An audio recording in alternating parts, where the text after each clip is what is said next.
When are y'all supposed to start the next season? Y'all have to be bleeding into the schedule at this point. Like, this next season is going to have to skip. It's going to be 2027. I wonder where it's going to be at. It's going to be... Ooh, Chicago. Oh, Chicago has been done. Let's do something else. Go to Hawaii. No, for the blacks. It's blacks in Hawaii? I know. Why would I say that? I know. Damn.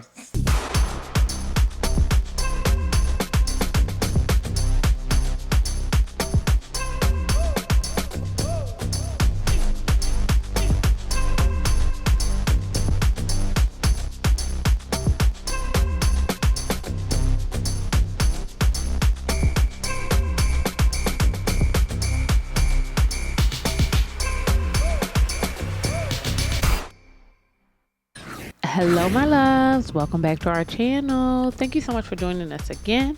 I'm your girl, Intisar Eleanor, and I am joined by my beautiful husband, Joseph Conner. Hey. And you are back on the Conner's couch. Welcome to our couch. It's a new... Welcome to our couch. It's a new day, okay? We're talking about all things Ready to Love. It only took them 100 years, but somebody gonna hit us on Instagram and says, so are y'all coming back? Listen, they took a sabbatical, then gave us a week off. Literally. Like, what is going on with OWN, y'all? So inconsistent, which is terrible. I mean, it's terrible for anything in life. Not right. even, I don't care what you're talking about. Network programming? It doesn't matter what it is. Inconsistency is the downfall. I don't get what's going on. Like, y'all have to, we've been in one season for a year and a half. What is happening? Like, what the hell? You're absolutely correct. I know, it's been so long. It's been so long. We've been talking about this cast need to have numbers. They need to be doing numbers like the Love Island cast by the end of this. Yeah, like for this to be going on this long, it's really unfortunate because I really do want them to release the people that are a part of this show. Release them. Free them. But we are back. So, Joe, how was your week? Man, that's a loaded question. Oh, I was in Denver. I was in Colorado for a show. It went really well. We did a little charity thing with the kids. They were hilarious. I had a girl tell me she did something, and we said, "Oh my God, you're so smart." She said, "Oh, I'm smart and I'm sassy too." She had to be like that. 8. So Joe's been working and doing his thing, and y'all maternity leave is over for me, so I'm back to work. Let me tell you something. I cannot believe I'm back to work. I'm like, my brain is just not even. Somebody called me, like, pinged me today and was like, hey, can you hop on a call? Like, first of all, gone are the days where you could just ping me and hop on a call with me. Like, by way too late, it was 3 o'clock. But that's the point is, that was way too late for me. It's way too late.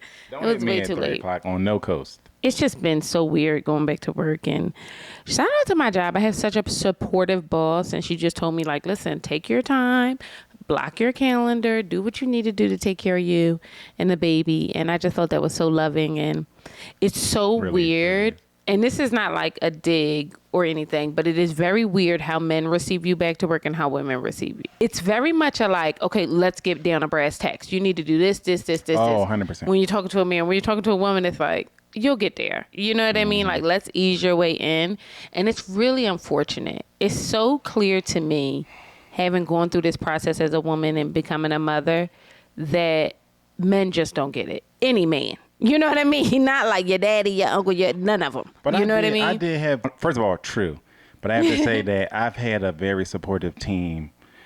That's good. I actually had a conversation with one of my male bosses today, who literally was just like, we talked about other stuff that I talked to you about. But he was also like, the conversation started with him just trying to check in on me.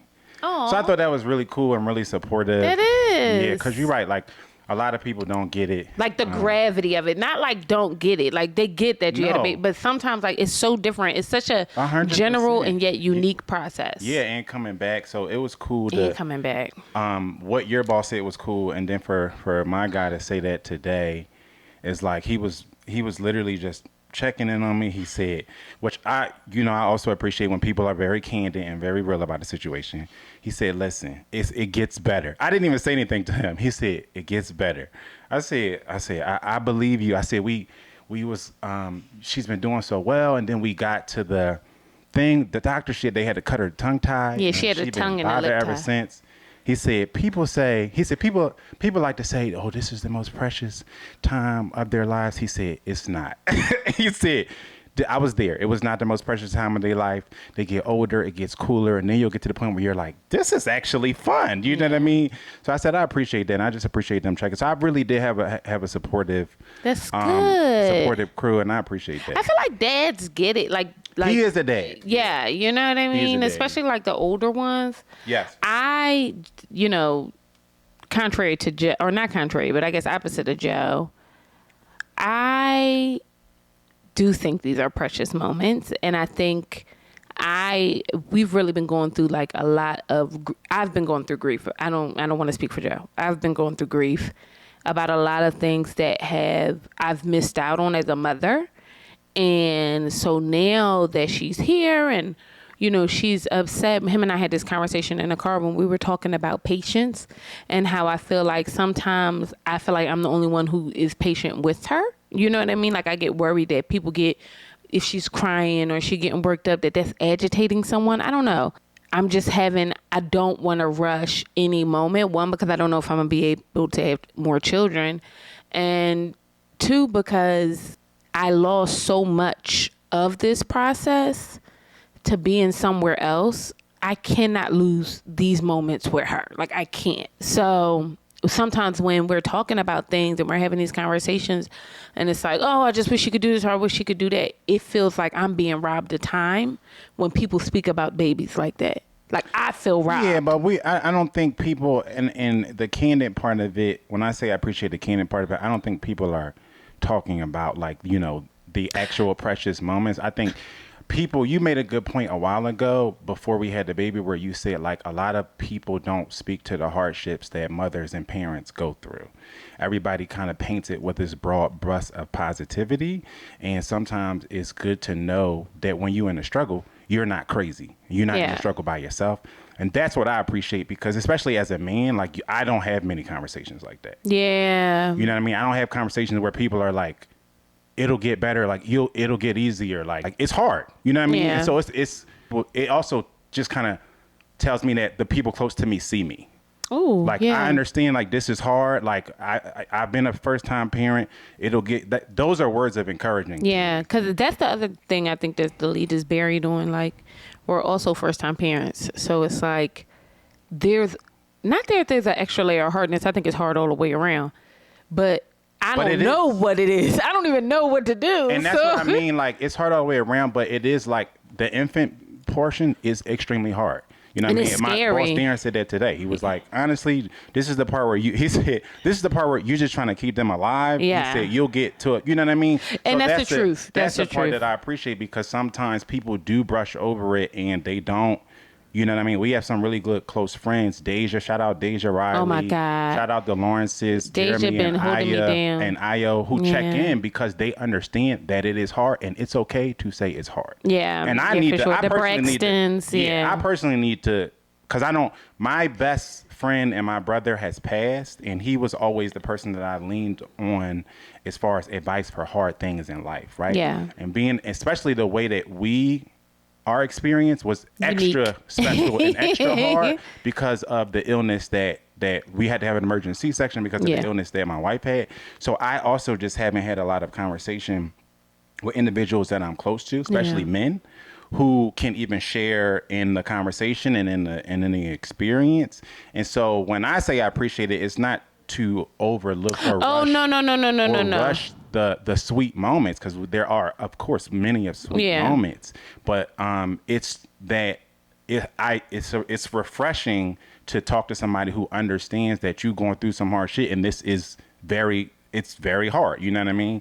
So I just appreciate that. And I appreciate people being real and just saying, you know what I mean? Because sometimes you feel, at least for me, you feel crazy. You like, am I crazy for feeling like I'm going crazy? You know what I mean? I'm exhausted. It's hard to work. I'm back to, like you said, I'm back to work. I'm not sleeping at night. Like, am I? And then so when people speak to that and say, listen, no, you're not crazy. It's rough and you'll get out of it. That's encouraging to me. And I just appreciate that. Good. So yeah, we've been just trying to figure it out, y'all. If y'all got some tips for figuring it out, figuring out how to still be connected to one another and still prioritize this relationship and our relationship, as well as like raising the babies and everything like that, y'all bust down and let us know. Some of y'all got some real good knowledge, and we want some of that too. But let's talk about these people who are just all over the Birmingham place, child. Let's talk about Ready to Love, Season 10, Philadelphia. This one opens with the men having, I guess, control. I don't even know if I like saying that. I know I say it every time, but I don't even know if I like it. You know, y'all know what we're talking about. The power You know to what cut we're talking somebody about. off. Huh. They want the men to introduce the women to their family members. So what we get first is Jay introducing Kiara to his parents who have been married for 25 years and his auntie, which was the cutest. I love this interaction. I thought that Jay, I really hope he's serious, because to see, like, I just love Philly. It was just such a Philadelphian interaction, the mom and the dad. When I say, like, Philly is a monogamous place, I really mean that. Like, most people I know, parents is married forever. You know what I mean? And it was just really nice to see them have real conversation with somebody who was a love interest for him. But y'all don't feel like we've been introducing people for weeks now? I mean, is production Yes. is production still on vacation too? But Y'all they- can't plan something else, like, you know what I mean? We can't go in a different like I feel like we've been meeting people Yes. for weeks now, And I think I'm you're just right. kind of over it. Like, y'all, You're absolutely correct. And I think what they could do instead, right? I don't think every week they got to meet with like relationship therapists, right? But I do think at the end of it all, they should probably meet with like a professional. 100%. So like this should have been the like episode where they're meeting with a professional, because next week they meet more family. it's just like, It's come the on, women's y'all. turn. Yeah, and it just also feels like you're mailing it in as producers. You know what I mean? Exactly. Like, let's just have meet people for the last 4 weeks of it. Like, y'all have to come up with a concept of a show. You know what I mean? And because they're carrying the show, and I'm tired of meeting everybody's cousin and uncle and sister and brother and best I friend. kind of liked it because it's Philly, so I like kind of enjoy it. It feels like home. It feels like nostalgia to me. That's true, but it also feels like do your job. Like if you were ever wondering what auntie I am, I'm Jay's auntie. Am I Jay's auntie? I'm probably more his mama. But I'm funny like the auntie when I want to be. When I want to be. Because I thought she was a time. But Kiara and Jay talk about the incident that they have on the trip, where he was touching on and rubbing on Miss Sahara.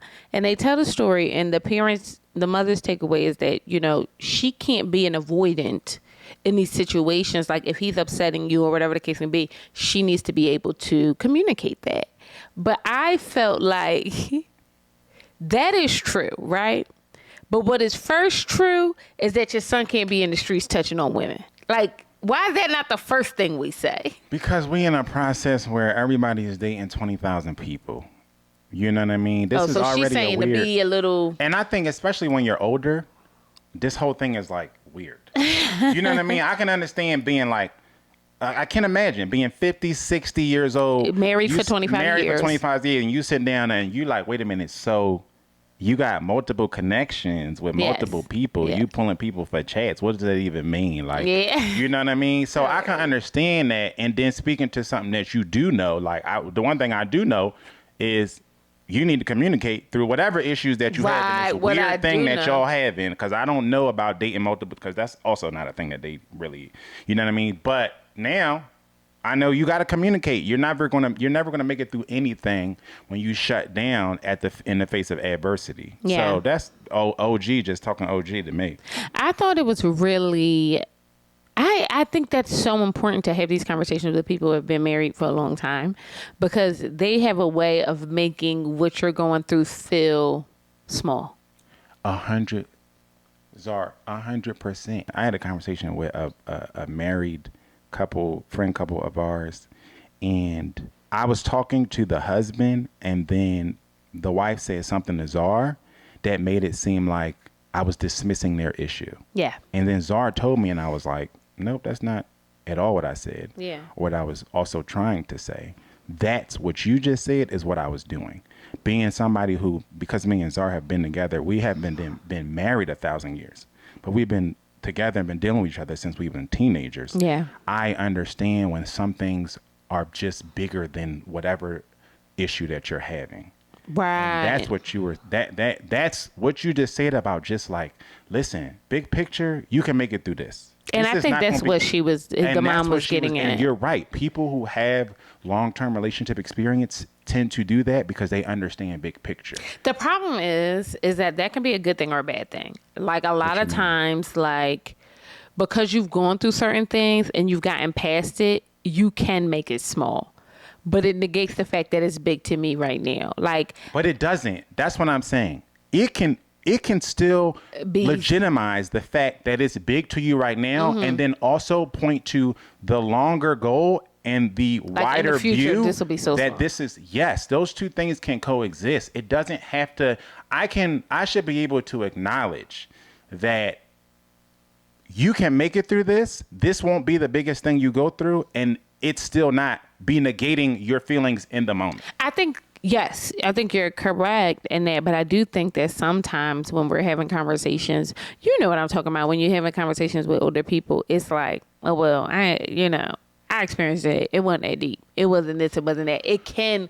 The language can come off dismissive. Yeah, the language, if you speak like that, but I wasn't speaking like that. No, I know you weren't. Yeah, I definitely wasn't speaking like that. I know you weren't. That is a different thing. People do that, but I think when a lot of times people receive it like you were speaking that way, even if you just simply say, listen, yeah, you can get past this. Yeah. Like, this is not something, this doesn't have to be your end all be all, because I'm personally telling you, like, we done been through a lot of things over a lot of years. Somebody said, one of the couples that I was watching a video of, they was on like a BET special thing or whatever, and they said, we've been together 20-something years. The first thing that I tell people is, you're going to have to forgive your spouse for some shit. You know what I mean? Because if you do life long enough, they're going to piss you off. You know what I mean? And that's just perspective. Like, somebody who's been together 20 years would just be like, perspective says, right, y'all can get over this.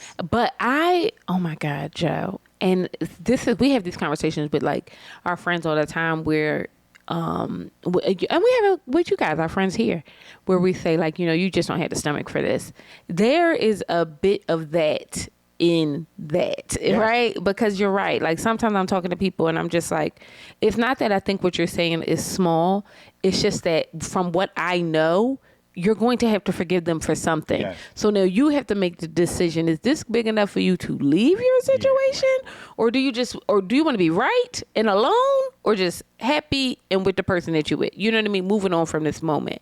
And I think that sometimes in this world that we're kind of in now, nobody has a tolerance for anything. Yeah.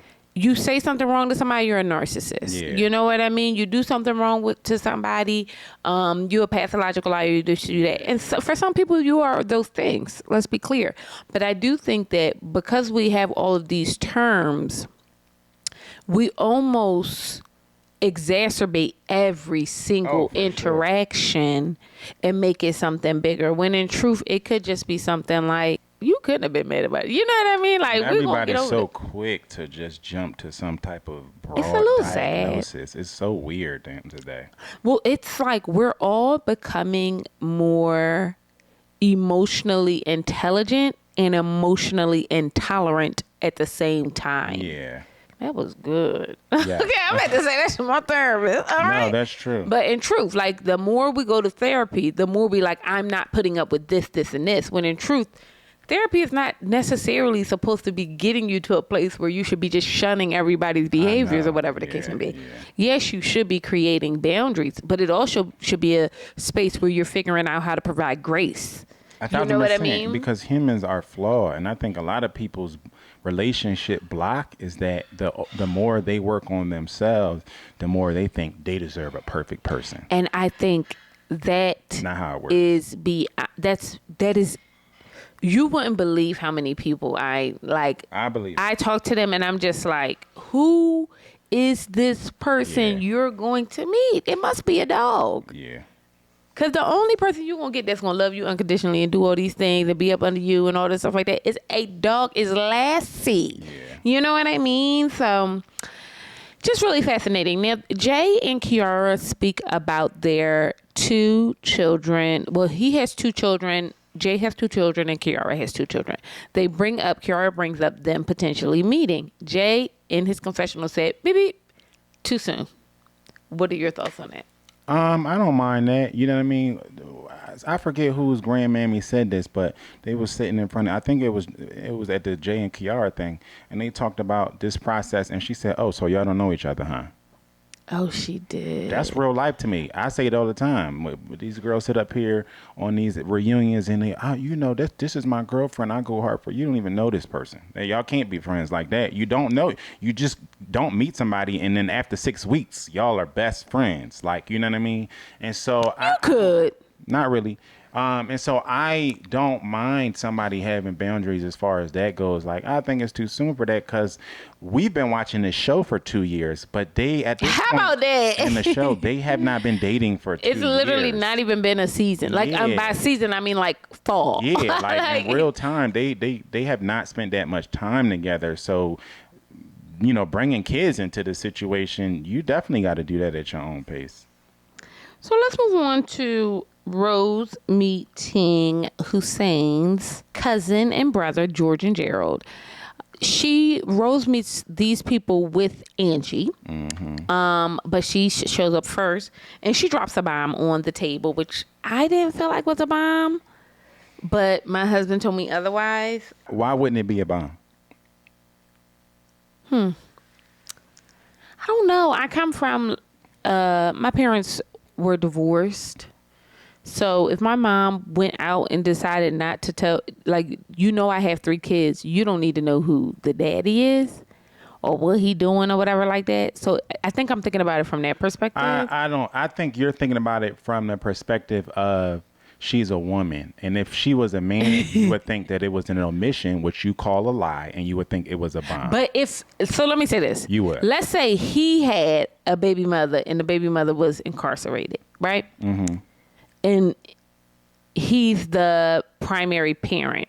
Okay, I can see how that's supposed to come up in conversation. 1,000%. Especially at this point in the thing. We got, I don't know, 1 week left, you know what I mean? Or whatever they have in real time to still do this. And if you, Rose, you sitting up here talking about how you thought so-and-so was so close. And how are we so close? How are we supposed to be so close? And I don't even know that your baby's father is in Sing Sing. Like, but that's I something wonder if that he I asked should that know. question, though. You shouldn't have to ask the question. Okay. That's something, the same way that Kiara shared that information very early on. She did. Yes, she did. She did. Because that's you. And he said, he made mention, he being Hussein, made mention of the fact that if you heard Kiara say that, 100%. why wouldn't you feel like comfortable enough to chime in? Even if you, to your core, thought that this is nobody's business, you would just want to put it on the table out of the realization that you're an adult and you can't control how other people perceive things. And you should know, as a big grown person in this dating world, that somebody would perceive that as you withholding information. You know what I think of it as? And you're right? But I also feel like I'm thinking about it like that's your ex. So like the idea that you have children is information. It should be, in theory, information enough, right? It's not, because you do need to, you're going to be, if you're in a relationship with somebody, right, you tertiary will have to deal with that person. And that has to be a part of what you're evaluating when you're evaluating tethering yourself to this person. Because you have a child, this person is not just your ex. Because you have a child, this person is your co-parent who's going to be around for your entire life. Right. Yeah. And so that's something that somebody needs to be able to evaluate when you are dealing with somebody who is a single parent. What's your parenting situation? Yeah. People ask all the time, what's your relationship like with your parent? I mean, with your co-parent, because I need to know, am I getting into some drama? How deep is the drama? People do ask you know what I mean? question. Are y'all still close to the point where y'all too good of a friends? Which and sounds I think like she asked Hussein that. I think his co-parenting situation. I think she did, which any reasonable person would, right? Especially if you yourself have kids. Because now I don't know if I'm gonna send my kid to your house and then your toxic ass co-parenting situation is gonna show up in front of my kid or something like that. That's a good point. I need to know: are y'all still super close? Are y'all not close at all? And in front of people shouldn't be the time where I'm learning this information. That's even more of a slight, which I understand why Hussein felt away, because I would be pissed if I'm with my people, my close people, and then you drop a bomb and I'm sitting here looking dumb like, you didn't tell me that. You know what I mean? So it absolutely is a violation to me. What I would like to know, Angie shows up and Angie is being Angie's self, which it's weird. You get to see the ebb and flows of people's energy. But what I like is that Angie felt low energy to me this week. Like just low, like relaxed in energy, not low, but relaxed in energy. So did Tay. But I feel like she still came across as more genuine than Rose for some reason. Oh, I agree. And I wonder why, as if that's not a thing, right?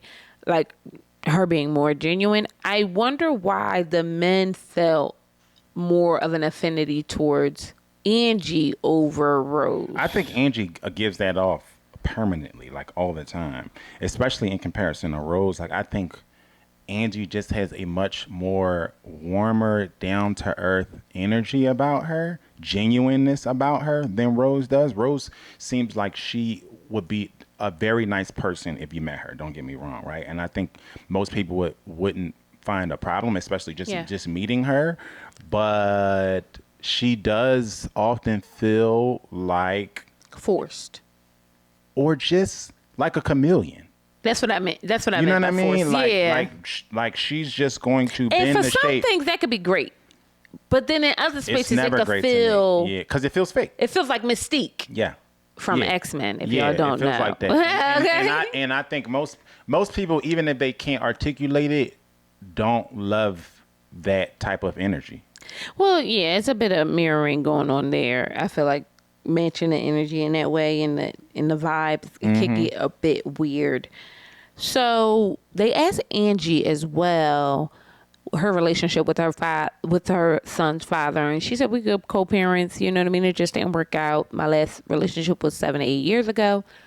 To me, it just felt like, I don't know. Angie had all the answers today, and I felt like she was way more relaxed. Like she was like really trying to get into it with Hussein, and I feel like it's sad because I could really see Rose and Hussein being together, but in my mind, I really did want Angie and Hussein to kind of explore their connection a lot more. Yeah, and I think Angie is really just becoming more self-aware. Yeah. And when you do stuff like this, you should, as time goes on, kind of find your rhythm, which I feel like Angie is doing, and I don't know that Rose is doing that, so to speak. Poor Rose. Let's talk about Tay meeting Francisco's sister. What I liked about the scene with Tay and Francisco was Francisco and his sister really kind of communicating with one another, and then her communicating with Tay. I really am tired of Francisco bringing up the whole housing thing, like as if that's not a big fucking deal. And Well, she brought it up, though. That's why Francisco Well, they felt that talked way, about because he it. was like, I thought we was past this. Remember? She brought it up. He was just talking to his sister. You can't get past stability. I'm sorry. Black women, we be saying that that's something we gonna do, and then it's just like and especially when you're a black woman who don't need you to make $1 billion. Tay don't need them to make $1 billion. She just want them to be self-sufficient. You know what I mean? And then we can have a conversation about where we go from there. And it feels, and not that he's not self-sufficient, but hell, you don't have a car, you sufficient on or dependent on a SEPTA, and you know what I mean, the local men's shelter. I don't know if that's the vibe. You know what I mean? And Francisco, don't come at me for that. It's all love. I'm just being for real. You know what I mean? Yeah. That's not something that I'm going to sleep, laying my head on my pillow, thinking about what rock, pillow, chair, bench you laying your head on. Yeah. Am I wrong? No, you're not wrong, but I do think that you have to get over things that you're saying you're getting over. You just can't, you can't hold people hostage, especially we talk about being in long-term relationships. Yeah. If we tackle an issue and then our consensus is we are now done and moving on with this issue, don't keep bringing it up. Okay. But do you feel like if somebody keeps bringing it up, it's because they were unresolved? 100%, but you got to communicate that. Yeah. It's okay to be unresolved with something, but don't front I'm okay, cool, yeah. and then we in front of my mama, and you like, well, you know what he did last weekend. I thought we was over this. Yeah, I get that. Okay, here we go with funky ass Cam. Not funky. I loved Cam in the beginning, y'all. He just seemed like such a cool guy, and now he getting on my goddamn nerves because this whole juggling the 3 women is just bull.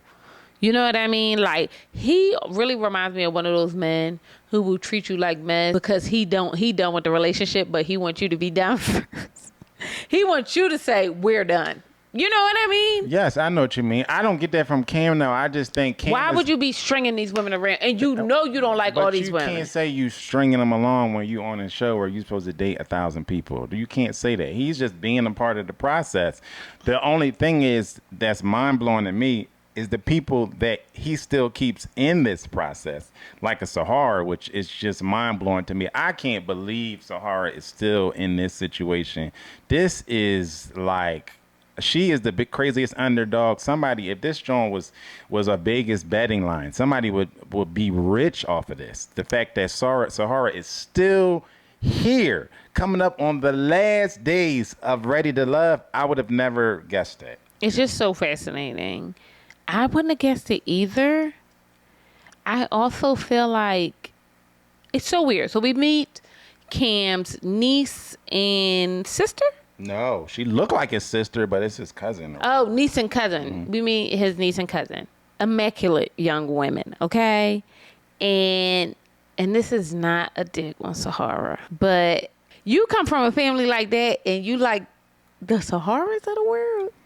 Honestly, I and this ain't a dig on her because I believe there's somebody there for her. Some people just like it rough, and we can't explain it. I don't know. I just don't know you know what I mean? This was Sierra before she met Russell Wilson. She just liked being in the hood space. Yeah, but and they got to work on that, and you can work your way out of it like Sierra did, but that's an internal thing. He gonna have to work his way out of that. He gonna have to work his way out of it. I feel like his relationship with Sahara can really go somewhere because where is it going? To the club? I think she's doing the love potions. She's lighting the candles and putting the glasses underneath the bed. I know what she's doing. But she also putting blades like in her back bag. You know what I'm saying? She's also doing that too. She's also setting houses on fire. No, I the thing is that she's so charismatic. I get why. She reminds me of Salnina. She's charismatic, so I understand why people would want to be around her. But I also find her to be unpredictable, which could be hard too. You know what I mean? Yes. I done shout out my cousin like that. That's crazy. But it's not. But in real life, wrong. that's how I look at it, or whatever the case may be. But I don't like the way they look together, and that's my truth. It's just oil and water to me. I don't. It's just oil and water. It don't even look right. It don't sound right. Even the way he talks and with the way her dialect is, it's just not right. It does not hit my ears right. But you know what it is? What it now, I ain't going to say what it is because I'm not going to diagnose nobody. What it might be is, I don't know what Cam's relationships his past relationships have been like, but it could be him trying to fill a void of wanting to be wanted. The one thing that the Saharas of the world have is aggression, right? They're just like naturally more aggressive. And some men like that. And some men feel like they need it, especially when they've been in relationships where their past women didn't like have any type of, they weren't on offense ever. Yeah. You know what I mean? They didn't, never told you they like you, never took you out, never touch your hand. Like, you know what I mean? That's me. So some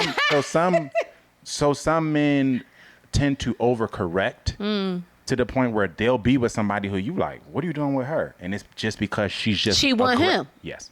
So do you like aggressive women? Yes. Okay. All right, that's real. That's real. But mine's is not from an emotional deficiency place, which is what we're talking about. Mine's is more of I don't like playing games.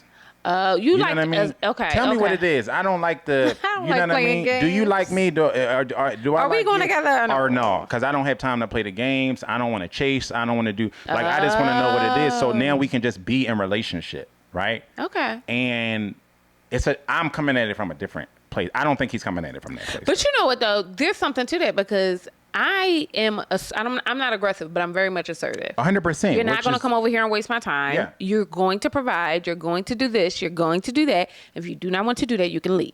You know what I mean? And you say how you feel. I never had to wonder, and this is in all of my years of encountering this woman, I never had to wonder if Zar liked me or not. Yeah. Never. From the very beginning of 10th grade, 9th grade, or whatever it was, I never had to like guess, like, you know what I mean? And I appreciate that. You know what I mean? I just greatly appreciated that. And that's where I'm coming at it from, like an aggression type thing. Like, not like, oh, like I just want you to like chase me, but like I don't want no BS. Yeah, I'm not chasing no. Yeah, I ain't doing that. But I agree with the BS thing, and I do think that is one of her really good traits. Mm-hmm. You know what I mean? That she just is like wears her heart on her sleeve, and I like Sarah because I do think she shows up authentically herself. Oh, I think she cannot that is her do anything else but that, and I appreciate that. I appreciate that about her too. But I also feel like, okay, Cam, like, okay, I could see you more with a Rose, but I really feel bad for Rose. I really feel bad for Rose this episode. I don't. Rose is not ready to love, and I'm not gonna lie. I they feel bad for are her. not, and it's just accurate. And this is for so many things. You know what I mean? The reason why you're withholding information is because you are not all the way resolved in whatever trauma that came out of this situation. I think he really did traumatize, and I think so. You got to work your way through that. We're burying the lead on, but the problem is you have to work your way through that before you jump in another situation with somebody else. On top of a lot of other things that's going on with her, like she ready to bend to anybody's will. That's something you got to work on too, because you'll get in a relationship and a man will walk all over you. You know what I mean? So she's just not ready. Just period. In theory, I really do like Rose, y'all. Like, I really, really do. And I actually really could see her with a Cam or a Hussein. To be very honest, I can understand how for men that is a deal breaker for them. Like when Hussein said it was a deal breaker for him that he didn't know the baby daddy story, I was actually taken aback. I don't know why it would be a deal breaker for anybody, man, any woman, like who is like. As we've unpacked this, I understand that. You know what I mean? But I do. Because also, what else are you not telling me after talking to you for 6 weeks, 7 weeks, or whatever? But people be trying to be like distance themselves from humans. But you can't. You cannot lay down with somebody and procreate with them and then distance yourself from them or their actions. We talked about yesterday. Some people be talking about these baby daddies or baby mamas like you didn't pick them.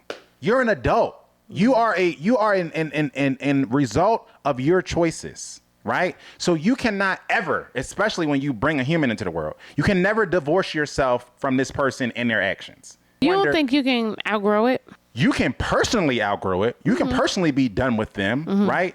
But the fact of the matter is you picked them. You chose them, right? And so whatever it was that you saw in them was either your flaw or your talent. Whatever it was, good, bad, or indifferent, you are a part of that decision for life. You cannot sit here and be like, I don't know what's wrong with him. I don't know what's wrong with her. She crazy. He crazy. You can't do that. You lay down and had a baby with this person. So now we have to judge your judgment, especially if they're a bad character. Okay. Well, y'all heard the man. Rose gets kicked off by Cam. It's very upsetting, and she got upset because she was really feeling Hussein, and I got upset about it too, girl. I got upset about it too, and I hate to see a black woman go out like that because it's something so. What I feel is so small. You know what I mean? Like, girl, you could have just said it. Like, oh, you got a baby daddy in jail too, girl. Welcome to the club, and then that would have it would have been out there. But that is what adds insult to injury because you withholding the information is not small. You could have just gave the information because it is small in the grand scheme of things. You could have just told him straight up front. The problem is the action that you took in withholding the information. And a lot of times that's the mistake that a lot of us make just in relationship or in dating. The offense is more offensive than the thing that we're trying to withhold. Yeah. You know what I mean? Like a lot of times it's like, you could have just told me this. Yeah. Sometimes you know what it's I mean? not the lie, it's the act. Right. The other thing about it is, then Rose just couldn't gracefully bow out. I know. She had to try and turn it around on him and gaslight him. Don't do that, baby. Which is you not beating the accountability allegations. Like, Rose, you was wrong. Period. Why can't we just sit up in front of somebody's face and say, you know what? I should have told you. You know what I mean? Let me offer not an excuse, but an explanation. You know what I mean? And I can do better, you know, and be more transparent moving forward. The way y'all will sit up here and blame everybody, the sun, the moon, the stars, your horoscope, your God, Buddha, everybody. I mean, the way y'all run from accountability is scary. It's everybody's fault. Yeah. That's weird. You got, and that's another reason why you're not ready. Like, and she tried to flip it on Kim, and I just was like, what? Wait, because he spent the night with Sahara, which, okay, it just was wild. It just was a wild interaction that I felt like she didn't have to do that. And it was a wild attempt to skirt accountability. That's what it was. And honestly, I see her in such a high regard. I feel like she didn't even have to do that. No. All you had to say was cool. Okay. You know what I mean? I know you're upset. We believe you're a good woman. You don't have to litigate that with these mugs. But they didn't say you wasn't a good woman. But they didn't say you wasn't a good woman, but you took it that way. So now you got to litigate why they bad too. Right. That's corny. That's corny. Yeah. That's corny. Even though you might be right. I don't think she's right in this point because you spent the night with Hussein and he spent the night with Sahara. That wasn't even a thing. That was just you trying to gaslight him. And all they was trying to get you to do is be truthful. That's it. There's that. Y'all bust in and let us know what y'all thought of this episode. Are we ever going to be done this season? Apparently, isn't it one more? Or I don't know. It might be two. It sounded like he said this is the last vote. So he told the guys this is the last vote that we'll be in or whatever. So maybe it's two because then they do the women's vote and then I guess that's. No, I don't think they're going. I think it's the last vote because we have couples now. We have Hussein and Angie, Kiara and Jay, Kim and Sahara, and Francisco and Tay. Yeah, maybe. So, and that's it, and that's all. And they said we're going to figure out where we're going from there. We'll see. Maybe after the next hiatus. They'll figure it out in 6 months. How about that? Please don't string us along no more, y'all. We tired. Truth is, we tired. How can y'all? When are y'all supposed to start the next season? Y'all have to be bleeding into the schedule at this point. Like this next season is going to have to skip, but it's going to be 2027. It's going to be it. It's going to be. Ooh, Chicago. I was about to say, didn't they just do Chicago? That was another show. Yeah, Chicago would be good. Chicago would be good. No, Chicago has been done. Let's do something else. Go to Hawaii. No, for the blacks. It's blacks in Hawaii? I know. Why would I say that? I know. Damn. No, for the blacks. Why would I say that? Okay. I'm done, y'all. I got to go check on my baby. She sound really quiet. That'd be weird. What you laughing at? Joe be like, yo, we could be asleep. She'll be like, yeah. I'd be like, ah. Bro, it'd be too much, bro.